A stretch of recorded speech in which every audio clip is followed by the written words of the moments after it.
Hello students, मैं हूं अंकुराज। सभी का हमारे यूट्यूब चैनल्स में स्वागत है। आज हम शुरू करने वाले हैं क्लास 10th की मैथ प्रश्नावली 1.1 में कहा गया है। प्रश्न नंबर 1 है, निम्नलिखित संख्याओं का एचसीएफ ज्ञात करने के लिए यूक्लिड विभाजन एल्गोरिथम का प्रयोग कीजिए। इसमें पहला क्वेश्चन है 135 और या तथा 225 का निकालना है, 196 तथा 38,220 का और 867 तथा 225 का यूक्लिड विभाजन एल्गोरिथम का प्रयोग करके एचसीएफ निकालना है। तो हम आप सभी को बता दें, एचसीएफ ज्ञात करने के लिए यूक्लिड विभाजन एल्गोरिथम का तो एक सूत्र याद रखिएगा आप सब, जो लिखा जाता है भाज्य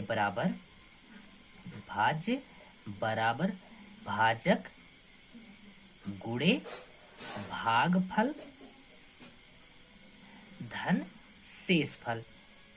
इस फार्मूले को आप लोग याद कर लीजिएगा, क्योंकि ये पूरे क्वेश्चन में यही हमारे फार्मूले यूज होने हैं।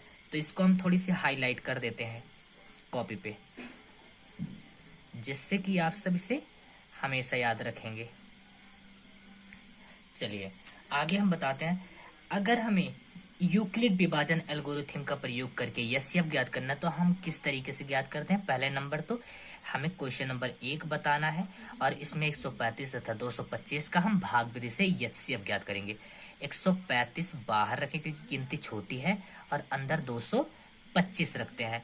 तो 135 एकन्नम 135 जब माइनस कर देंगे तो 5 में से 5 जाएगा 0, 2 में से 3 नहीं जाएगा, बगल वाले से उधार लिए बन गया 12, 12 में से 3 गया बचा 9, यहाँ से उधार लिए थे तो यहाँ 1 बचा, 1 में से गया कुछ नहीं। तो हम क्या लिख सकते हैं, प्रथम चरण। यहाँ लिखेंगे प्रथम चरण। प्रथम चरण में क्या होता है, भाजक का मान कितना है, भाजक का मान हमारा भाज्य कितना है 225 है और बराबर भाजक का मान 135 है, गुणे भागफल का मान 1 है, धन शेषफल का मान 90 है। तो हम कहेंगे जो यूक्लिड विभाजन एल्गोरिथम होता है उसका जब प्रयोग करता है तो जो ये शेषफल आया है, शेषफल 0 के बराबर होना चाहिए। जब तक 0 के बराबर नहीं होगा तब तक एल्गोरिथम हल नहीं होता है। तो चलते हैं, लिखते हैं यहाँ पे, चूंकि यहाँ लिखेंगे शेषफल 90 बराबर नहीं है 0 के, इसलिए 90 और 135 की क्रिया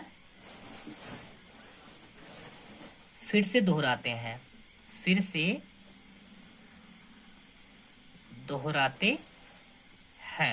अब यहां ले लेंगे द्वितीय चरण। द्वितीय चरण में क्या होगा, अब इसे हम जो शेषफल आया है उसे हम भाजक मान ले लेंगे और जो ये भाजक था उसे हम भाज्य मान लेते हैं। तो 135 तो 90 कन्नम 90, जब घटाएंगे तो क्या हो जाएगा, ये 5 में 0 गया 5 हो गया, 13 में से 9 गया तो बचा 4। अब यहाँ देखना शेषफल अभी भी हमारा 0 नहीं आया हुआ, तो यहाँ लिखेंगे भाज्य का मान कितना है, भाज्य का मान हमारा 135 दिया गया। 135 बराबर भाजक कितना है 90, गुणे भागफल कितना आया 1, धन शेषफल कितना आया 45।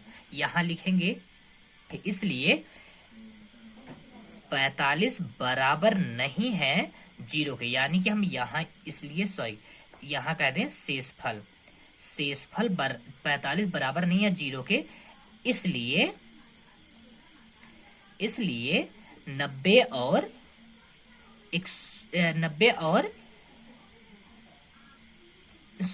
45 और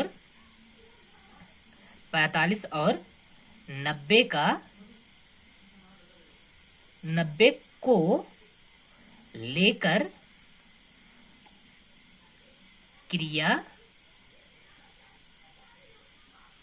फिर से दोहराई जाए या दोहराते हैं, फिर से दोहराते हैं। ये 45 है, आप देख लीजिएगा, ठीक है, इतना हो गया।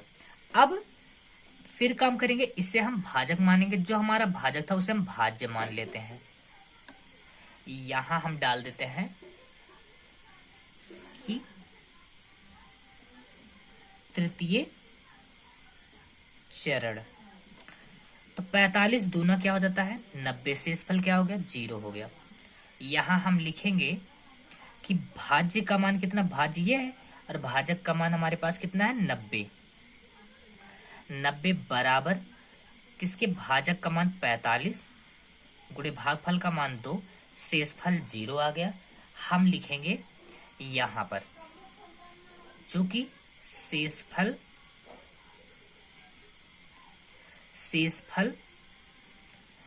0 बराबर है किसके, 0 के, इसलिए